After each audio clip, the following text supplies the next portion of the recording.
bata! Ako si Ate Pia, ang inyong kaibigang Art Angel. Nandito ako ngayon sa It's a Kids World Trade Fair sa SM Mega Mall kasi kasali dito ang Art Angel.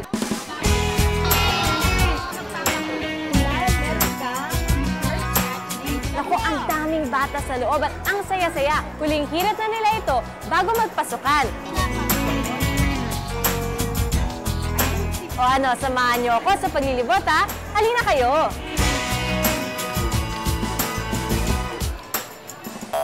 O mga bata, mahilig ba kayo sa mga sombrero? Tamang-tama kasi ngayong araw gagawa tayo ng mga funny hat. Yung mga sombrero na talagang pwede natin isuot pang party o pang costume. At tutulungan tayo ni Kuya Jason ngayong araw. Hi, Pia. Hello, Kuya Jason. Kuya Jason, ano ba yung mga funny hat na pwede natin gawin? Okay, pwede tayong gumawa ng iba-ibang shapes. At pwede rin tayong gumamit ng iba-ibang mga animals o kahit ano man gusto nyong gawin. So, pakita muna natin kung anong mga gagamitin natin. So, kailangan natin ng gunting, mga crayon, stapler, o kaya tape, glue, colored paper, cartolina, at ang paper plates. Ate Pia, anong gagawin mong hat? Gusto ko siguro dahil crazy hat siya, di ba? Gawin ko yung hayop na medyo malikot, parang palaka.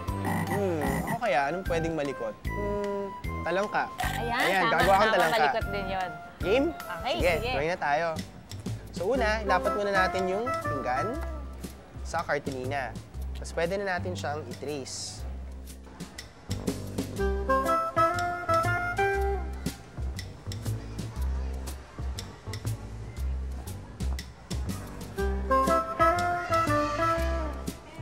Pwede ko nang gawin siguro yung sipit. Pati yung buntot. Yung sipit niya. Tapos gagawin ko na rin yung mga paa.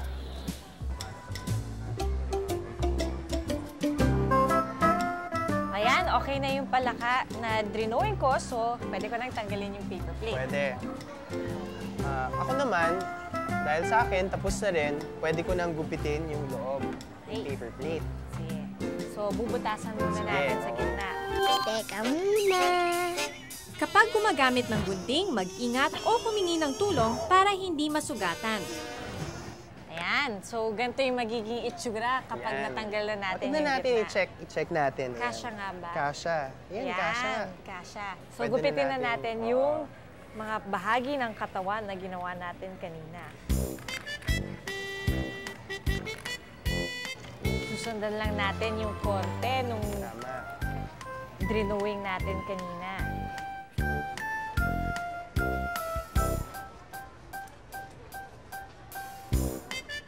O ayan, Jason, tapos na siya. So, gawan na natin ng mata. Ayan, tama. Kailangan natin gumamit ng ibang kulay. So, gumamit tayo ng puti. Ayan. So, kuha tayo ng marker. Gumawa lang tayo ng dalawang bilog. Magkatabi. Para hindi sayang yung papel pag nagugupit. So, yan. So, nagawa na natin yung mga eyeballs natin. Pwede na natin siyang gupitin. Okay, sige.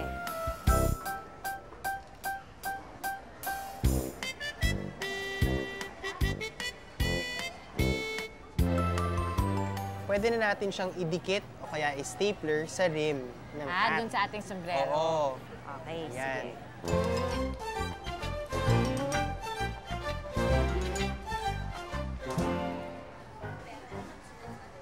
Dadagdagan ko ng dila. Ngayon, meron ng dila yung palaka na ginawa ko, pero di ba minsan yung mga palaka mahilig rin silang kumain ng langaw. Kaya itong maliit na langaw, ididikit ko siya dito sa may dulo ng dila.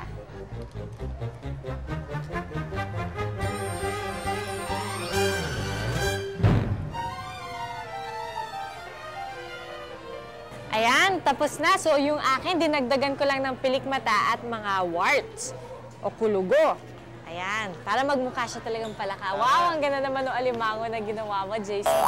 Pia, meron din akong ibang nagawa. Ito, ibang version to. Ang ginawa ko, kumuha ko ng cartolina, tapos nirolyo ko siya. Pinipit ko siya dito sa taas at stinapler. Ito namang ulo ng giraffe, ang ginawa ko sa kanya, stuffed paper.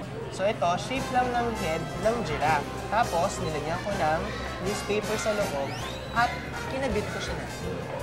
Ito naman, duktong-duktong na iba-ibang kulay. Ginawa ko naman, pusit. Dinikit ko siya dito hanggat makakuha ko ng 3 layer at nilagyan ko ng pira-pirasong papel. Saka ko siya nilagyan ng mata at ng bibig. So, iba-iba ang pwede nating gawin. Ayan, sige nga, subukan ko nga ang ating pusit hat. O, di ba? Kasyang-kasya Ano at kasya? sakto lang. Mas nagmukha tuloy akong matangkad. O, di ba mga bata, simpleng-simple lang at madali ang paggawa ng mga funny hat. Subukan nyo rin gumawa at mas masaya kung marami kayo. Imbitahin nyo yung mga kapitbahay nyo o yung mga kaklase nyo para sabay-sabay nyo rin isusuot yung mga funny hat ninyo.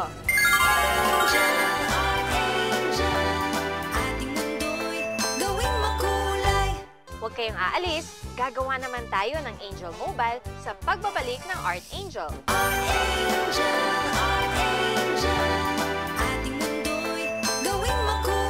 O mga bata, kasama ko pa rin si Kuya Jason.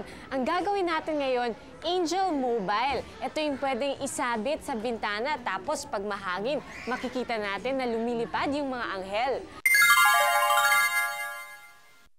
Kuya Jason, ano ba mga kailangan natin para sa ating Angel Mobile? Okay, Ate Pia, kailangan natin para sa Angel Mobile ay cardboard.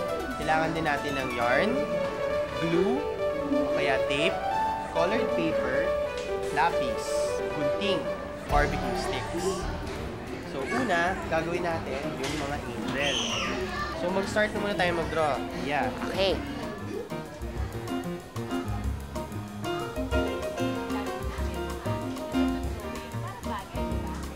So Pia, ang susunod natin gagawin, kailangan natin mag-drawing ng mga buhok at saka ng damit Okay. para sa mga din-drawing natin dito sa cardboard. Kayo nang bahala sa kung anong kulay ang gusto niyong gamitin. Halimbawa, sa buhok, hindi naman kailangan na brown o black. Pwede niyo ibahin yung kulay dahil mas makulay at mas matingkad, mas maganda.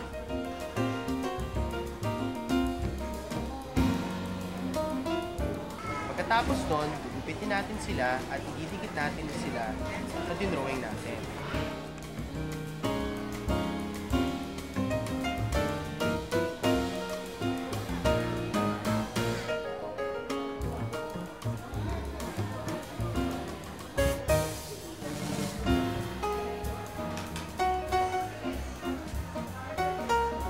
So ngayon, ang gagawin natin ngayon, kukuha tayo ng white na paper o kahit anong paper na gusto mo gamitin, kahit anong kulay. Tapos mag-drawing ngayon tayo ng palda.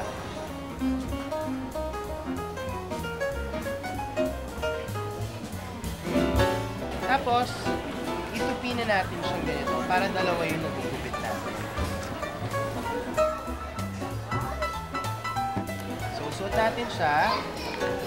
Balot natin sa mga waist nila.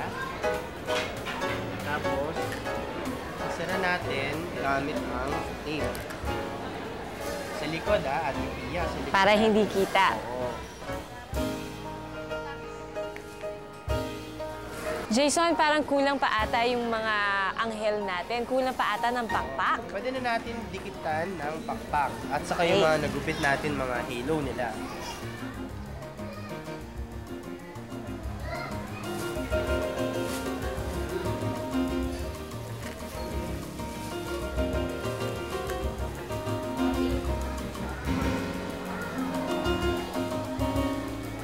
So, kunin ang dalawang barbecue stick at ilapat sa cartolina. Gawin siyang parang cruise. Tapos, pag nalagay mo na yan, kunin ang lapis at mag-drawing sa paligid niya. Kumuha tayo ng yarn. O kaya kung wala kang yarn, pwede tayong gumamit ng sinulit. Tapos puputulin na natin siya. Yung iba, pwedeng magkasing haba. Yung iba, pwedeng maiksi. So, pag nakagupit na tayo ng 4 na yarn, pwede na natin kunin yung angel at idikit sa likod nila. So, gumamit tayo ng tape para dito. Yan, idikit na natin. Tapos, gupitin na natin ring o yung magiging hawakan ng mobile. Ilapat natin ngayon yung barbecue stick. sticks. Tapos, dito sa gitna, markahan natin ng lapis sa may gitna, 4 na dulo. Yung yarn, ilalagay, kahit hindi natin itali sa barbecue stick, ikot lang natin. Sa dulo. Tapos, lagyan ng tape.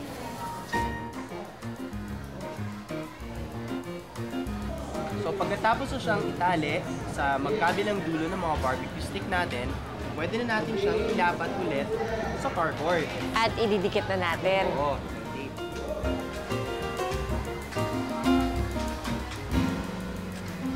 Kumuha naman tayo ng mas mahabang piraso na yarn at mapasok lang natin sa mga binutas natin.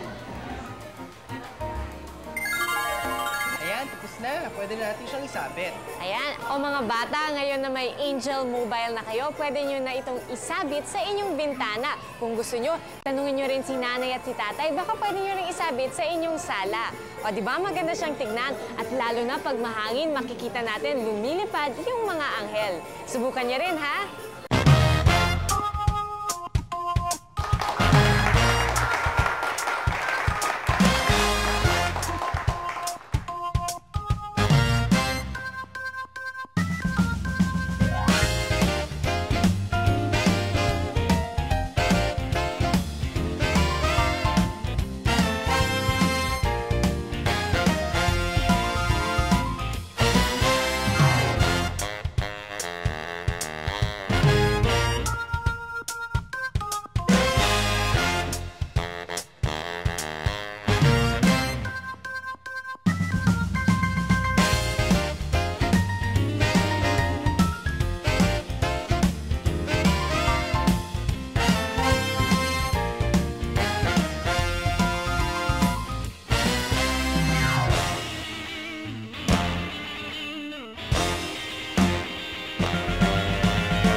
O mga bata, ngayon naman ang gagawin natin mga styro prints. Alam nyo ba kung ano yung mga styro prints?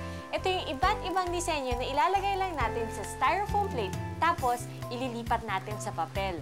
Gusto nyo malaman kung paano? Samahan nyo ako. Kailangan natin ng styrofoam plate, gunting, lapis, acrylic o styro paint, paintbrush, mga makukulay na papel. So, ang una natin gagawin, gugupitin natin yung mga gilid ng ating styrofoam plate para ang matitira lang ay yung gitnang bahagi. Ayan. So, ngayon, pag nagupit nyo na yung inyong styrofoam plate, pwede nyo nang ilagay yung disenyo na gusto ninyo. Pwede nyo na itong i-drawing. Ang gagawin natin ngayong araw na ito, isang unggoy. I-drawing na natin siya sa ating styro print. So, uumpisahan ko sa kanyang muka. Ngayon, yung tenga. Pagkagawa natin ng muka, lagay naman natin yung kanyang mga mata. Lakihan natin yung kanyang mga mata. Tapos, yung katawan. At yung paa, idediretso na natin siya sa paa. Siguraduhin nyo lang na pag dinodrawing nyo ito, hindi siya masyadong madiin at hindi rin siya masyadong mababaw. Para pag stinamp natin siya, kita pa rin ang disenyo. Okay, tapos, syempre, di ba yung unggoy may buntot? So, hahabaan natin yung buntot para kitang-kita. Tapos, di ba yung unggoy, mahilig sila sa mga saging? So, lalagyan rin natin ng saging yung ating drawing.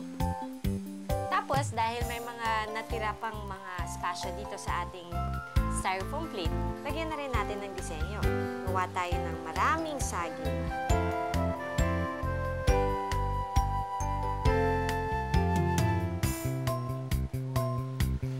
So, ganito yung magiging itsura ng ating styro print kapag tapos na tayong mag-drawing. Pero, hindi pa rin ito tapos dahil kailangan pa natin itong kulayan. Ang gagamitin natin ay ang acrylic paint para sa styrofoam.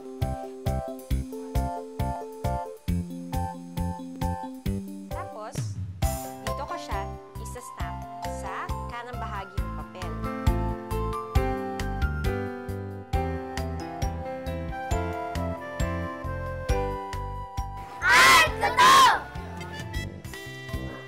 Ate Pia, ako po si Carla Ray Arvidamo. Tawagin niyo na lang po sa pangalang Carlo. Mahilig din po ako mag-drawing. Caricatures po. Sumasali din po ako sa mga poster making po. Mahilig din po ako mag-paint ng mga landscape po. Mga bata, alam niyo ba na si Carlo ang nanalo ng grand prize sa Art Angel On The Spot Drawing Contest sa It's a Kids World Trade Fair noong nakaraang linggo? Ang galing, di ba? O mga batang Art Angel, ako si Carlo at art ko to. Gusto niyo rin bang sumali sa art ko to? Itawag niyo lang sa 928-5172 o magpadala kayo ng sulat sa Art Angel, care of GMA7, GMA Network Center, EDSA Corner Timog Avenue sa Diliman, Quezon City. Bibisitahin namin kayo para mag-show and tell. Papakita niyo sa amin ang inyong artwork at ikukwento niyo sa amin kung paano ninyo ito ginawa. Basta dito sa art ko to, sikat kayo!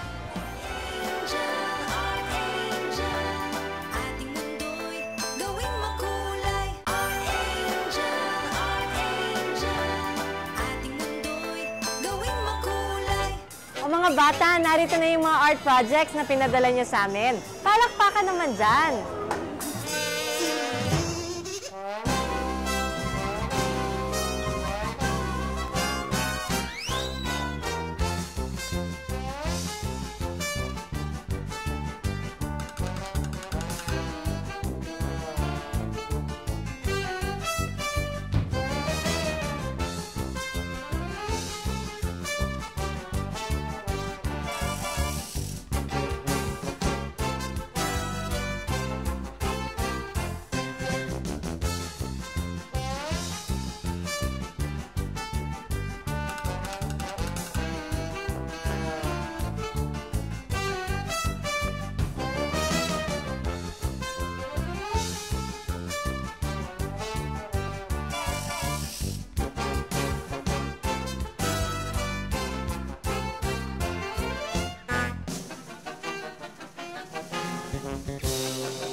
O kayo, meron din ba kayong mga art project na gusto niyo ipagmalaki? Ipadala niyo lang sa amin sa Art Angel, care of GMA7, GMA Network Center, EDSA Corner Timog Avenue sa Diliman, Quezon City.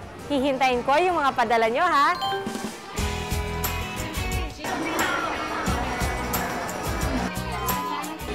O mga bata, tapos na tayo sa ating paglilibot dito sa It's a Kids World Trade Fair sa SM Mega Mall. Ang dami nating nakita sa ating pagpapasyal, di ba? At ang dami rin nating nagawa ng mga art project.